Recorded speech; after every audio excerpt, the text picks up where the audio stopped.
ஒழுங்குமுறை சட்டம் என்ன சொல்லுதுன்னா, கீழ்சாதிக்காரங்களுக்கு அந்த சாதி அவன் மதம் மாறின அவரை 2 வழக்கு எடுக்கிறார். முதல் வழக்கு வந்து ஒரு முஸ்லீம், அவர் வந்து முஸ்லீமா மாறிட்டார். யாருன்னா பிரிட்டிஷ் அரசுக்கும் நபி சாஹிப் என்பவருக்கு இடையில 1883 ஒரு வழக்கு இருக்குது, த குவீன் வெர்சஸ் நபி சாஹிப். அவங்க என்னன்னா, ஒரு படி தானி அளக்கிற படியையும் ஒரு செப்பு நாணயத்தையும், எட்டனா செப்பு நாணயத்தையும் திருடிட்டாலும் அவர் மேல வழக்கு. அதுக்கு அவருக்கு வந்து இந்த சட்டகத்துக்குள்ள இருக்கிற ஸ்டாக்ஸ்ங்கிற தண்டனையை கொடுக்கறதா இல்லையாங்கிறதா அவர் கொடுத்துட்றாங்க. ஆனா அவர் என்ன கிளைம் பண்றாருன்னா, நான் கீழ்சாதி இல்லை, நான் முஸ்லீம் அப்படின்னு கிளைம் பண்றாரு.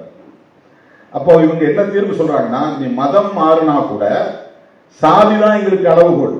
நீ மதம் மாறிய பிறகு பழையபடி அதே சாதிய கலாச்சாரங்களை ஆச்சாரங்களை நீ பின்பற்றுகிறாயா சமூகத்துல? உன்னுடைய சமூக தகுதி என்ன? உன்னுடைய பொருளாதார நிலை என்ன? உனக்கு ஏதாவது நிலம் இருக்கா? இதெல்லாம் பார்த்து முஸ்லிமா இருந்தாலும் நீ பழைய சாதி முறையை பின்பற்றினால், அந்த சமூகத்தோடு இணைந்து வாழ்ந்தால் உனக்கு அந்த தண்டனை உண்டு. அப்படிதான் சொல்றாங்க. இப்ப கீழ் சாதிக்கு மோசமான தண்டனையை கொடுக்க வேண்டும் என்கிற சிந்தனை எங்கிருந்து வருது? மனுஸ்மிருதியில் இருந்து வருது. இப்ப நாடு விடுதலை பெற்ற பிறகு அதுவே நீடிக்கிறது. நாடு விடுதலை பெற்ற பிறகும் அதுவே நீடிக்கிறது. அப்படி ஒரு சட்டம் கொண்டு வந்திருக்கிறான். அந்த சட்டத்தை நடைமுறைப்படுத்தும் போது இந்த வழக்கெல்லாம் வருது. 2வது வழக்கு ரட்டிக்காடு வர்சஸ் கொண்டா ரெட்டி. இந்த 2 பேருக்கு இடையில நடக்கிற வழக்கு. அதுல அவர் கிறிஸ்தவர் ஆயிட்டார். யாரு? அது அந்த முஸ்லீம் ஆயிட்டார், இவர் வந்து கிறிஸ்தவர் ஆயிட்டார். முன்பு தீண்டத்தகாதவர்களாக கருதப்படும் மாலா சாதியில் பிறந்தவர் இவர். இன்னைக்கு மாலான்னு சொல்றாங்களா ஆந்திராவில், மாலா சாதி. தெலுங்கு பேசும் இந்த சாதியினர் தீர்ப்பில் பறையர் என்கிற பொது பெயரால் குறிப்பிடப்படுகின்றனர். அந்த ஜட்ஜ்மெண்ட்ல என்ன போட்டிருக்காங்கன்னா, பறையான்னு போட்டிருக்காங்க.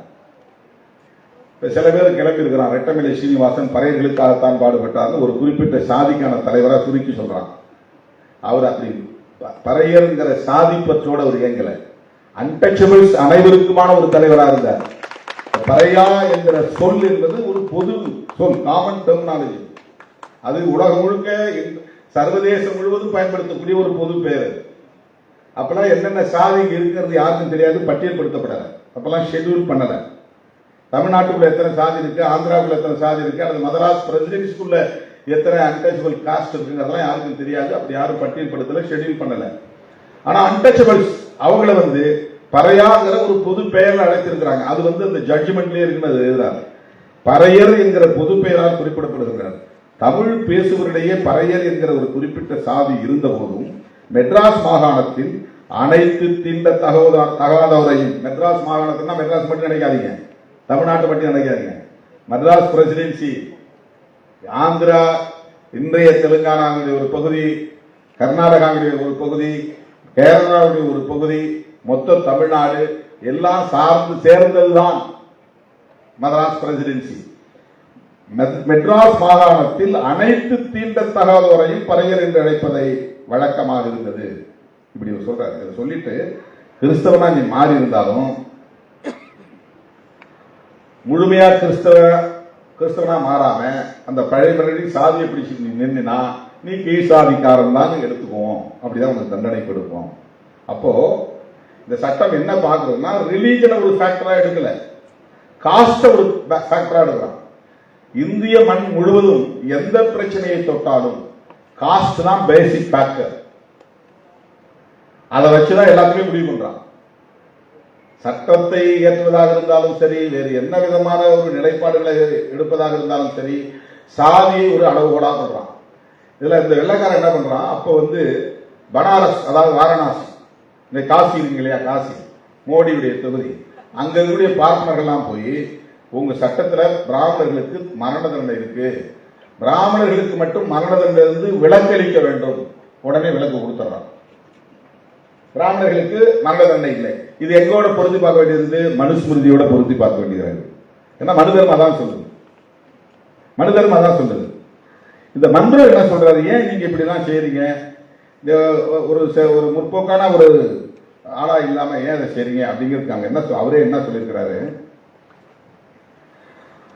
மன்றம் மேல ஒரு ரயாத் வாரி நிலவருவாய் அமைப்பினை அறிமுகப்படுத்துறாரு. அதுல வந்து மெட்ராஸ் மாகாணத்தில் இருந்த சற்றே முன்னேறிய சூத்திரர்களுக்கு புதிய வாய்ப்புகள் கிடைத்தன. சூத்திரர் கம்யூனிட்டிகளுக்கு அது ஒரு நல்ல பயன் தரக்கூடிய சட்டமா இருந்துச்சுங்கிற மாதிரி சொல்ல வர்றாரு. அது நல்ல ஒரு சட்டத்தை கொண்டு வந்த அதே சார் தாமஸ் மன்றோ ஏன் அந்த ஒரு கீழ் சாதிகளுக்கு கடும் தண்டனை கொடுக்கணுங்கிற நிலையை நியாயப்படுத்துறாரு அப்படிங்கிறது அவரையே சொல்ல வைக்கிறார்.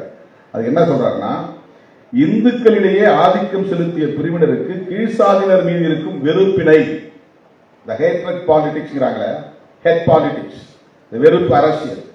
இன்னைக்கு பிஜேபி RSS வந்து முஸ்லிம்களுக்கு எதிராக அதை திரட்டி குவிக்கிறார்கள்.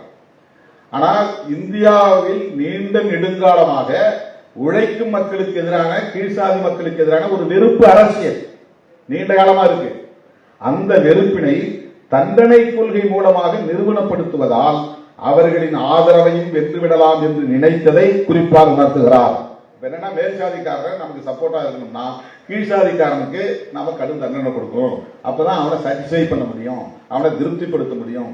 இந்த உளவியல் பாருங்க, இதுதான் BJP mind set, RSS mind set.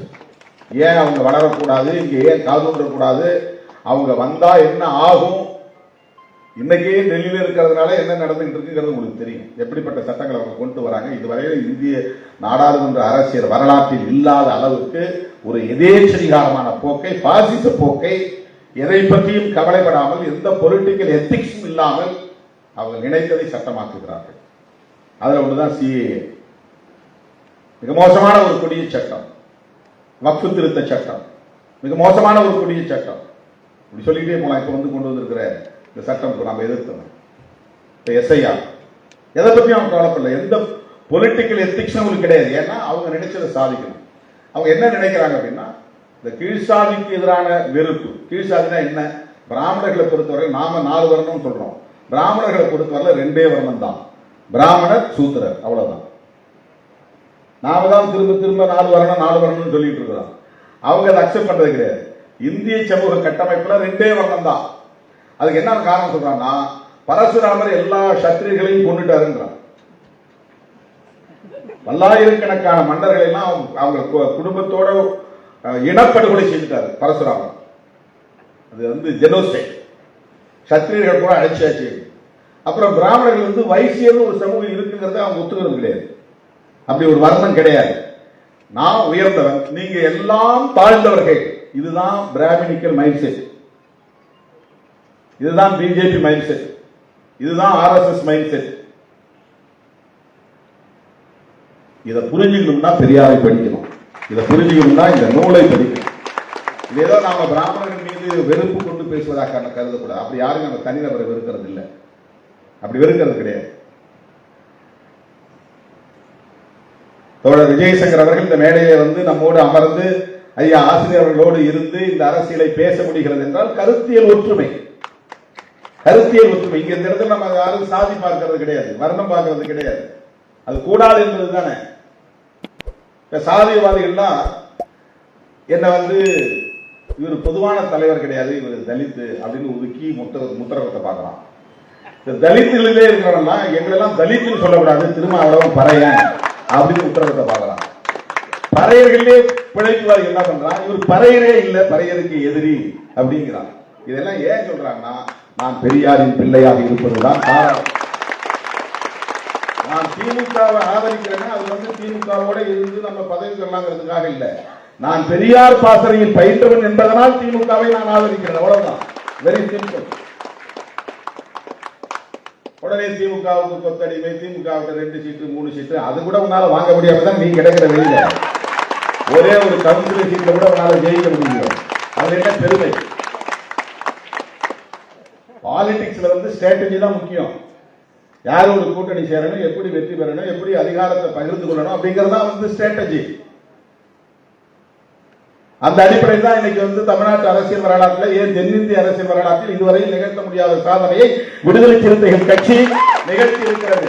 Dravida Munnetra கழகத்தோடு திராவிடர் கழகத்தோடு இணைந்து பணியாற்றிய சூழலி.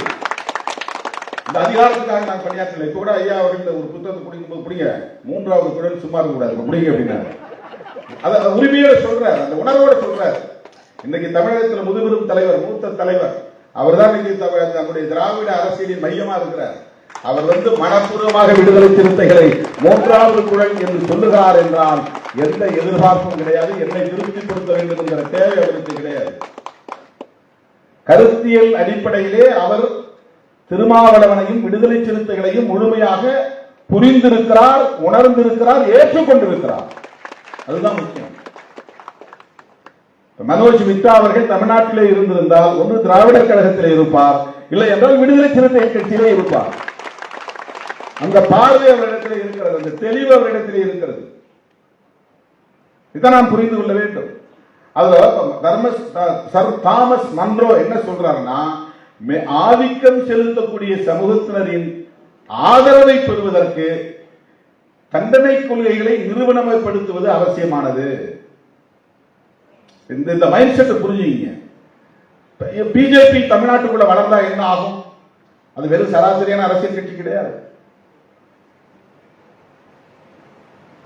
இன்றைக்கு இந்த 10-11 ஆண்டுகளில் இந்தியாவில் ஏற்பட்டிருக்கிற சரிவு என்பது, கருத்தியல் ரீதியாக ஏற்பட்டிருக்கிற பின்னடைவு என்பது ஈடுகட்டுவதற்கு இன்னும் 50 ஆண்டுகள் நாம் போராட வேண்டியிருக்கும். அவ்வளவு மோசமான சரிவை இந்த தேசம் சந்தித்திருக்கிறது. ரொம்ப மோசமான பிற்போக்கு தனக்கு கொண்டு போயிட்டாங்க. லிஞ்சிங், சாதியின் பேரால எல்லா இடங்களும் கும்பல் கும்பலா உள்ள பூந்து அடிக்கிறான். ஒரே ஒரு தலித் இளைஞர் ஏதோ தப்பு பண்ணா கூட ஒட்டுமொத்த சேரியை கொடுக்கிறான். பல பேரை வெட்டி படுகொலை செய்கிறார்கள், கும்பல் கும்பலாக கொலை செய்கிறார்கள். விழுப்புரத்தில் 12 பேர், கீழ் வெண்மணியில 44 பேர், மேலவளவுல 7 பேர், ஊஞ்சனையில 5 பேர். இப்படி ஒரு கும்பல் கும்பலாக ஒடுக்கப்பட்ட மக்களை எந்த காரணமும் இல்லாமல் வெறும் ஆதிக்க வெறி, அவ்வளவுதான், சாதி வெறி. அது இப்போது எப்படி பாதுகாக்கப்படுகிறது, பராமரிக்கப்படுகிறது என்றால் சாதி பெருமை என்கிற அடிப்படையிலே அது ஊக்கப்படுத்தப்படுகிறது. காஸ்ட் பிரைட், ரொம்ப அருமையான ஒரு சொல்லாடலை மனோஜ் மித்ரா அவர்கள் கையில் எடுத்து அதை ஒரு நூலுக்கு தலைப்பிட்டு இருக்கிறார். I would like to appreciate his ambition to expose the caste terrorism in our nation. சாதிய பயங்கரவாதத்தை அம்பலப்படுத்துவதற்காக அவர் கையாண்டிருக்கிற இந்த சொல்லே அவர் எந்த அளவுக்கு தெளிவாக இருக்கிறார் என்பதை நம்மால் புரிந்து கொள்ள முடிகிறது. அதை புரிஞ்சுக்கிறதுக்கே நமக்கு ஒரு பார்வை தேவை. இன்னைக்கு என்ன பண்றாங்க எல்லாரும், நாங்க ஆண்ட சாதி, நாங்க இந்த சாதி இல்லை, அந்த சாதி இல்லை. உன்னுடைய நிலம் பறி போகிறது, உன்னுடைய மொழி சிதைக்கப்படுகிறது, உன்னுடைய பாரம்பரிய கலாச்சாரம் சிதைக்கப்படுகிறது.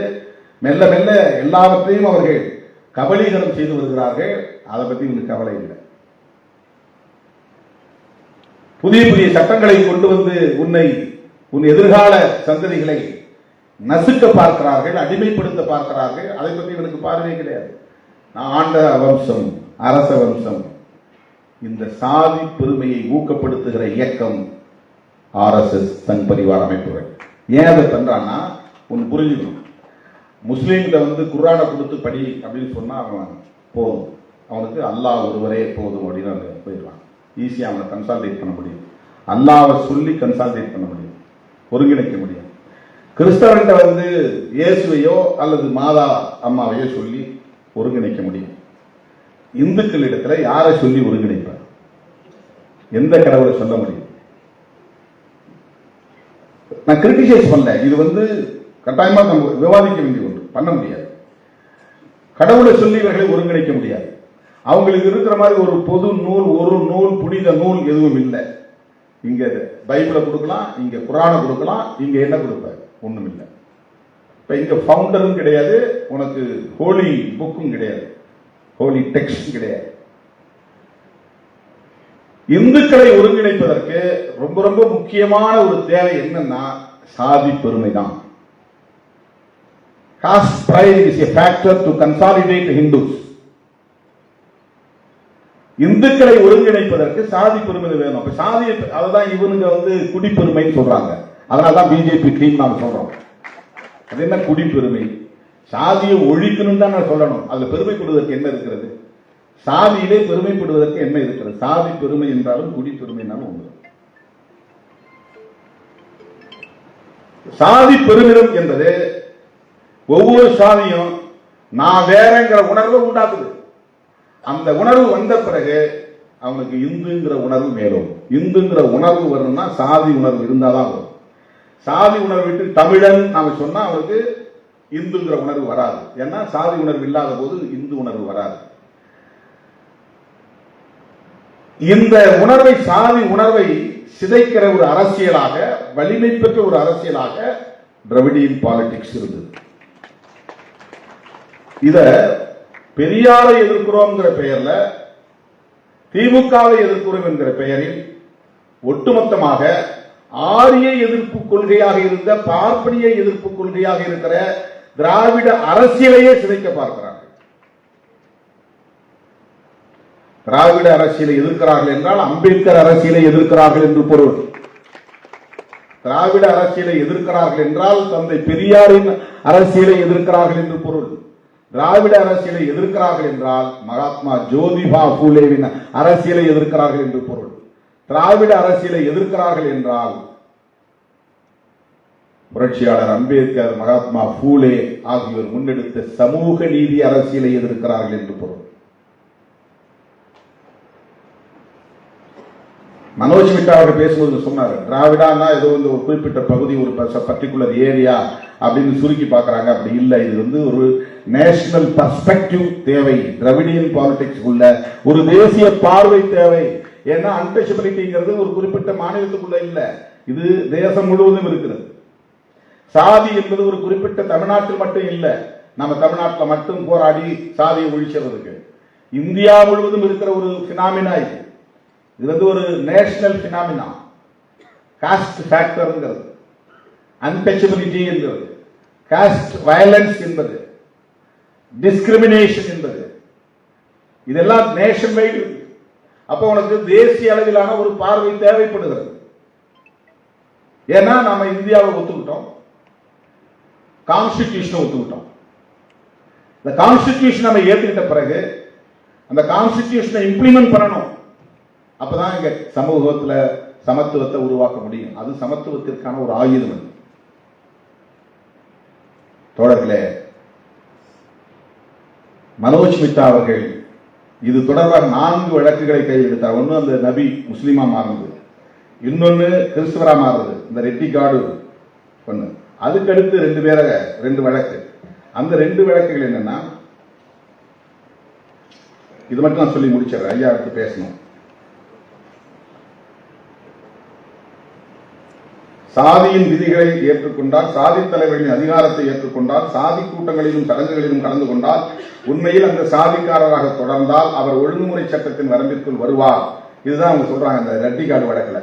என்னன்னா, நீ கிறிஸ்டினா மாறி இருக்கலாம், ஆனா அந்த சமூகம் பின்பற்றக்கூடிய கூட்டங்கள்ல சடங்குகளை கலந்துக்கினா நீ ஒழுங்குமுறை சட்டத்தின் கீழ் சாதின்னு கருதி உனக்கு அந்த சட்டகத்துக்குள்ள நிற்கிற தண்டனை தான் வழங்குவோம். அதுக்கு அடுத்து வழக்கு உப்பளக்கோட்டையா நகரம். நகரங்கிறது ஒருத்தருடைய பேர். நகரம் ஒரு பறையர் அல்ல, சிறிது நிலம் வைத்திருக்கும் ஒரு கோவன்லா விவசாயி என்பதை கவனித்தார். அந்த துணைக்கோட்ட நடுவர் அவருடைய அபிடவிட்டை படிக்கிறார் போடுறது. அந்த படிப்புல ஒரு பார்க்கிறார். நகரம், நகரம்னா ஒருத்தன் பேரு. உப்பளக்கோட்டையா நகரம். அவன் ஒரு பறையர் அல்ல, சிறிது நிலம் வைத்திருக்கும் கோவன்லா விவசாயி என்பதை கவனித்தார். அதனால அவனை தண்டனையை குறைக்கிறார். இப்ப பறையரா இருந்தா அந்த தண்டனை குறைக்க மாட்டாங்க. அதுக்கு அடுத்தது என்ன சொல்ல வர்றாரு முக்கியமானது, ஸ்டாக்ஸ் தண்டனை. இதுல 4வது ஒரு வழக்கு. 4வது வழக்கு மாடசாமி நாடான். நாடான்னா நாடார், இப்ப சொல்றோம் இல்லையா, அந்த நாடார். அது அவருக்கு அதிலே எழுதுகிறார். சாணார் பிரிவில் இருந்து பின்னர் சமூகத்தின் மேல் நோக்கி சென்ற நாடார் பிரிவை சார்ந்தவர் தான் மாடசாமி நாடார். இப்ப நாடார் சொல்றாங்க, பொண்ண சாணார்னு அழைக்கப்பட்டாங்க. அப்ப அவமதிப்பு தாக்குதல் அந்த குற்றத்துக்காக பண்ண இவரும் கிறிஸ்தவ மதத்துக்கு மாறிடுறார். ஆனா இவருடைய தண்டனை இவர் இந்த அவமதிப்பு தாக்குதல் நடத்தினால ஒரு தண்டனை வழங்குறாங்க. இந்த 4 வழக்கை அவர் காட்டுறாரு. இந்த சட்டம் மதத்தை கூட ஒரு அளவுகளாக வைக்கவில்லை, சாதியைத்தான் அளவுகளாக வைக்கிறது. கீழ் சாதியாக இருந்தால் கடும் தண்டனை வழங்க வேண்டும்.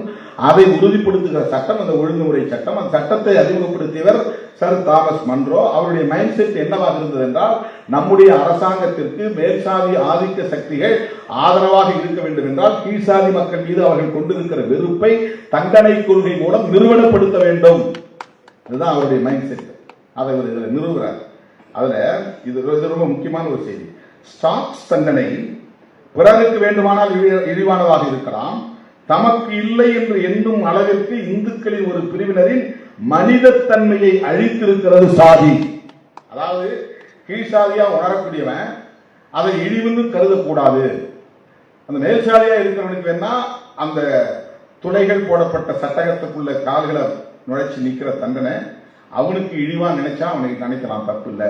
ஆனா கீழ்சாதிக்காரன் இது எனக்கு இழிவில்லைன்னு நினைக்கணும், அப்படி நினைக்கிறான். அந்த அளவுக்கு அவனுடைய மனிதத்தன்மையை இந்த சாதி அழித்திருக்கிறது. ரொம்ப நுட்பமான ஒரு விஷயம். அதாவது மனம் ஆகிறது இழிவானது இல்லை அப்படின்னு ஒரு மனுஷன் நினைக்க வைக்கிறான்.